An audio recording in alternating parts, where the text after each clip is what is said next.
చేస్తాను 3 నెలల్లో. నేను చెప్పింది వాడితే నేను 3 నెలల్లో చేస్తాను. ఆయన సంవత్సరంలో చేయమని చెప్పండి. వాళ్ళు ఎంతసేపు మాట్లాడరు, రాసి ముఖం మీద పడేసి మీ ఏడుపు మీరు ఏడండి అని చెప్తారు అంతే. అది ఇంకా అంతగాని ఇంక నేనేం దాని మీద మాట్లాడేది లేదు. అందుకనే అక్కడికి చాలా మంది వెళ్తారు జనం. వేసుకోవాలి అరకప్పు పాలలో, కొంచెం వేడిగా ఉన్న పాలలో 12 చుక్కలు వేసుకొని, ఈ ఇంకులాడు ఉంటుంది కదా చిన్నది డ్రాపు, దానికి ఏం చేయాలి, లేదంటే దీనికి కన్నం పెట్టుకున్నా చుక్కలు లెక్కటి వేసుకోవాలి 12, 13 అలాగా, అంతకంటే ఎక్కువ వద్దు. వేసుకొని కలిపేసుకొని టీ తాగినట్టు తాగేసి పడుకోవడం. ఇక దీని తర్వాత మళ్ళీ ఏం తినొద్దాము.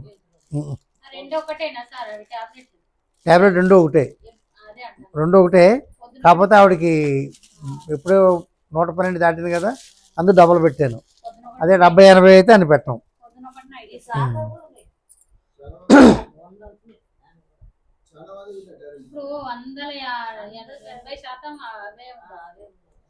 వాళ్ళని థైరాయిడ్ రిపోర్ట్ ప్రెస్గా తీసుకొని రమ్మనండి వచ్చి ముందు. నేను ఒక 5-6 నెలలు ఇంచుమించు టైం కరెక్ట్గా వాళ్ళు కూడా ఏం చికెన్ గట్ట తినకుండా ఉంటే, లేదంటే 8 నెలల్లో థైరాయిడ్ న్యూట్రల్ చేసి 0 చేసిస్తాను. మళ్ళీ మీరు రిపోర్ట్ తీసుకోండి, ఆ రిపోర్ట్ పట్టుకోండి, అది ఇది చూసుకోండి. ఈసారి ఎవరు చెప్పారు మీ డాక్టర్ దగ్గరికి వెళ్ళండి. 100కి 150 వాడు, 150కి 200 వాడు, నీ సావు నువ్వు సావు. ఆఖరికి నీ కొంప పోయినా పర్లేదు, నువ్వేమైపోయినా పర్లేదు, మేము మాత్రం దీని మీద వేస్తాను దాని మీద వేస్తాను. అమ్మా దానికే మనం ఓటేస్తున్నాం కదా, వెళ్తున్నావా? పైసలు లేకపోయినా సరే అక్కడికి వెళ్ళి ఫోన్ చేసాను, మళ్ళీ వేరే వాళ్ళతో వేయించుకొని నేను డాక్టర్ దగ్గర ఉన్నాను, ఇప్పుడు నువ్వు నాకు 4,000 5,000 అని చేసుకుని వెళ్తున్నాం కదా. దానివల్ల ఎంత ఇది ఉందనేది తెలుసుకోవాలి. అంటే నేననేది ఏంటంటే 10 రూపాయలు ఖర్చు పెట్టినా కనీసం ఇంటికి సుఖం ఉండి మనిషి సుఖం ఉంటే అది అర్థవంతమైనటువంటి ఇది అనిపించుకుంటుంది, అది కరెక్ట్ అయిన ట్రీట్మెంట్ అనిపించుకుంటుంది. అంతే తప్ప ఇంక మరి మిగతా మేము చెప్పలేం, చెప్పకూడదు కూడా. వాడు టార్గెట్ పెట్టుకుంటాడు ఎంత అని, అయిపోవాలంతే. వాళ్ళకి అవసరం ఉన్నా లేకపోయినా కానీ నువ్వు ఎంఆర్ఐ చేయి, సిటీ స్కానింగ్ చేయి, అది చేయి, ఇది ఈ ఫోటో తీసుకురా, అది తీసుకురా. మనమే పాడు చేసుకుంటున్నాం ఒక రకంగా చెప్పాలంటే.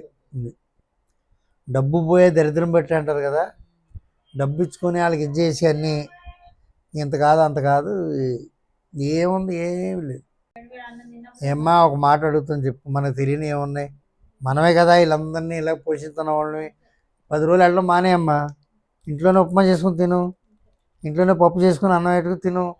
ఎందుకు నీకు అటాక్ అవుతాయి చూద్దాం. మహారాజు పోషకులు ఎవరు? మనమే కదా. వెళ్ళి ఇంకొక ప్లేట్ ఎక్కువే తెచ్చుకుంటున్నాం. ఇంట్లో అయితే తలనాలు లెక్కేసుకుని అన్ని రేకులు వేసుకుంటాం ఇడ్లీ, అక్కడైతే ఏమో ఇంకొక ప్లేట్ ఎక్కువ తీసుకురా. ఆడు చట్నీలో ఏమేస్తున్నాడు, ఇందులో ఏమేస్తున్నాడు, అందులో ఏమేస్తున్నాడు. ఆడు ఏం చేసి గడ్డి చేసినా మనకు బాగానే ఉంటుంది. ఇంటి దగ్గర ఎంత చక్కగా చేసినా కానీ నప్పదు. సరే ఉడకలేదు, ఇది ఉప్పు చాలలేదు, కారం చాలలేదు, నీకు వండమే రాలేదు సరిగా, ఆడికి వెళ్ళి తెచ్చిపెట్టుకుంటే మంచిగా ఉండు. వస్తారమ్మా, భోజనం టైం కదా ఇప్పుడు ఎవరు రారు. మళ్ళీ 5-7 గంటల దాకా ఉంటానమ్మా ఇప్పుడు ఎండాకాలం. 6-7 మధ్యలో వెళ్ళిపోతాను. సండే పొద్దున్న 9 నుంచి ఉంటాను, ఇవాళ 9 నుంచి ఉన్నాను. అంటే ఎక్కడో దూరం నుంచి వస్తూ ఉంటారు కదా కొంతమంది, వాళ్ళు ఇబ్బంది పడతారు కదా. మళ్ళీ వస్తారమ్మా, మస్తు వస్తారు. క్యాన్సర్ వాళ్ళు వస్తారు, క్యాన్సర్కి ఇస్తామమ్మా, సొరియాసిస్ చర్మవ్యాధులకి ఇస్తాం. ఆడవాళ్ళకి నెలసలు రావు, సరిగ్గా ఇబ్బందులు పడుతూ ఉంటారు. ఒక్కొక్కళ్ళు 2 నెలలకు ఒకసారి, ఒక్కొక్కళ్ళకి ఏమో నెలకు 2 సార్లు 3 సార్లు. బోల్డ్ కేసులు ఉన్నాయమ్మా మా దగ్గర. లేకపోతే ఇక్కడ ఎందుకు కూర్చుంటాం మేము తెల్లగా ఉప్పు పట్టుకొని. మీ ఇష్టం, పాలలో కలుపుకున్న పర్లేదు, నీళ్ళలో కలుపుకున్న పర్లేదు. 2 స్పూన్లు వేసుకుంటే ఇంకేం తినక్కర్లేదు, రాత్రికి సరిపోద్ది క్యాలరీస్. అది మీరు ఒక 4-5 రోజులు వాడి చూడండి, అసలు ఎలా ఉంటుందో మీకు తెలుస్తుంది. నేనేం చెప్తానంటే 2 ఫుల్ స్పూన్లు వేసుకోండి, ఇంకేం తినవద్దు. రాత్రి 1 పండు తినండి, ఇది తినేసి పడుకోండి శుభ్రంగా. మీరు 4 నెలలు అలా కంటిన్యూ చేశారనుకోండి, 4 నెలలు పోయేటప్పుడు మీరు అనుకున్న 70 కేజీలకు వస్తారు. నేను అనుకుంటే రారు. మీరు దీన్ని కాస్త తగ్గించి రైస్ తగ్గించాలి, కర్రీ పెంచాలి, భోజనానికి మళ్ళీ మధ్యలో ఏదో ఆడించకూడదు. ఇప్పుడు భోజనం చేశారు కదా, ఆడికి వెళ్ళిన తర్వాత ఈ మిక్సర్ ఏదో ఏదో రండి ఏదో ఉంటుందిగా, దాన్ని ఆడించకూడదు ఇక.